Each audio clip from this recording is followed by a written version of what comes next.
ये कि इन जख्मियों बिचों कने कोई बंदो मारो एक दो जड़ा है वे इस चीज में जस्ट हो जी क्योंकि जिंदगी पर वे कम बसते रहे ही वे बिल्कुल कम बसते नहीं है वे पांच बंदा जड़ा है ना वे जिंदगी पर काम नहीं कर सकते। यहाँ टोपा पीर में ताज़ियत हुई थी जो 3 हमारे जवान शहीद हो गए, उसका दुख दर्द परिवार के साथ बांटने आए हैं। और मुझे लगता है कि इस तरह का इंसिडेंट जो है वो पिछले कई दशकों में यहाँ पे नहीं हुआ है। जिस जुल्म के साथ जिस दर्दनाक मौत जो इन 3 शहीदों को दी है उसके लिए हर शख्स रोया है, हर शख्स अंदर से रोया है, जिसके अंदर ज़मीर है, जिसके अंदर दिल है। और मतलब कोई लफ्ज़ ही नहीं है कि किन लफ्ज़ों में इस इंसिडेंट की कोई मजम्मत करे। और ये गरीब परिवार थे, गरीब लोग थे और देशभक्त लोग थे। इन लोगों की कुर्बानियाँ हैं।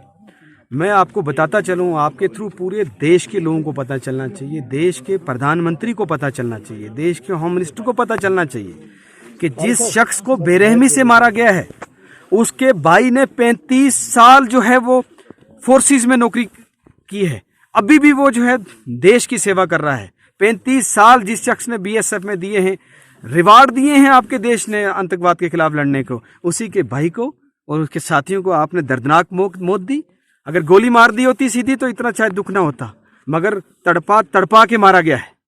और जो लोग इसमें मुजरिम हैं, आज हम ये मांग करते हैं कि वो उनको फांसी की सजा होनी चाहिए।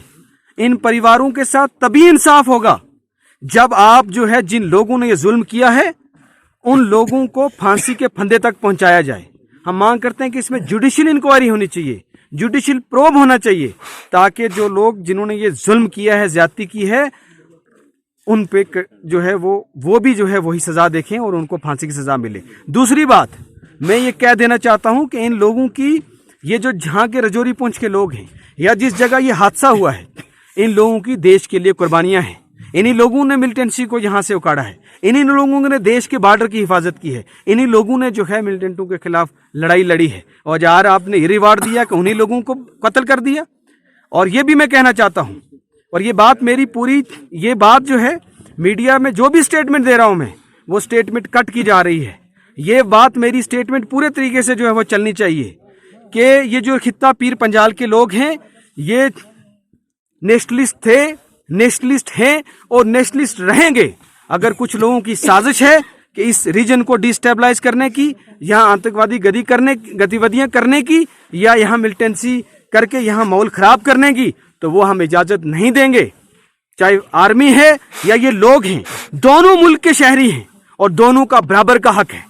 तो ये इंसाफ जो है इनके साथ होना चाहिए। जब तक ये इंसाफ नहीं होगा तब तक जो है हम ये लड़ाई जारी रखेंगे। मैं कह रहा हूं कि जुडिशियल प्रोब होना चाहिए कि ये इंसिडेंट आखिर क्यों हुआ। मैं कह रहा हूं एक फौजी जो देश के लिए लड़ रहा है पिछले 35 साल से, आप उसी के भाई को उठा के जो है कत्ल कर रहे हो, उसी के साथियों को कत्ल कर रहे हो, उसके रिश्तेदारों को कत्ल कर रहे हो। इसके पीछे judicial inquiry, judicial probe, sitting जज हाईकोर्ट का जो है वो इसमें जुडिशियल प्रोब करे कि इसके पीछे का क्या मामला था।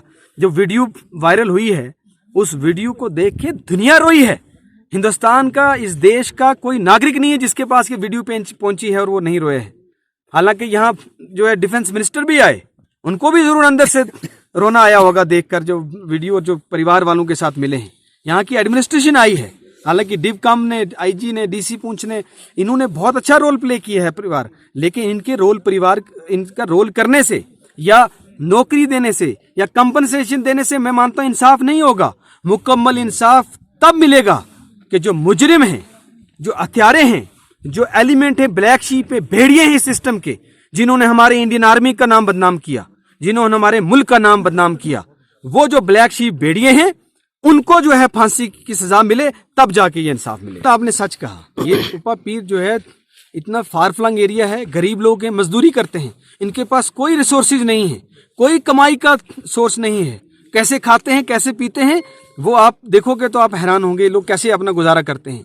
और ना यहाँ सड़क, ना यहाँ पानी। आके देखें तो एक नलके पे 50 घरों के दूर, 1 किलोमीटर दूर चल के जो है वो पानी का भर के एक जो है वो बर्तन भर के ले जाते हैं, पूरा दिन गुजारा करते हैं। ना पानी, ना कोई और इनके पास सहूलियत, और उसके बावजूद इन लोगों ने यहाँ मुल्क का झंडा थाम के रखा है। यहाँ लड़ाई लड़ी है इन्होंने मिलिटेंसी के खिलाफ, जब यहाँ पीक में मिलिटेंसी थी, उस वक्त इन लोगों ने यहाँ लड़ाई लड़ी है। उस वक्त ऐसा कोई हादसा नहीं हुआ, तो आज ये हादसा क्यों हुआ? इसके पीछे क्या साजिश थी? इसके पीछे साजिश ये थी कि इस रीजन को डिस्टर्ब करने की जरूरत है, और जो हमारे दुश्मन है वो दुश्मन इस रीजन को जो है वो खराब करना चाहता है। उस दुश्मन की साजिश में यहाँ के कुछ लोग मुलव्वस हैं। इसीलिए मैं कह रहा हूँ इंक्वायरी होनी चाहिए। हादसा करने का मतलब है कि आप दुश्मन के हाथ मजबूत कर रहे हो, आप अपने लोगों को कमजोर कर रहे हो। तो इसलिए इस हालात में भी लोग यहाँ पे, इन्होंने ये लड़ाई लड़ी है, इनके पास कोई सहूलियत नहीं है, तो यहाँ पे भी इन लोगों का जो हक है वो इनको मिलना चाहिए। वो लड़ाई एक अलग है, मगर फिलहाल जो है इनको जो इंसाफ है वो मिलना चाहिए। कि ये सरकार की नाकामी है। लगातार हमारे कितने फौजी शहीद हो रहे हैं, वो भी हमारे हिस्सा है। जो फौजी शहीद हुए वो भी हमारे परिवार के हिस्से हैं।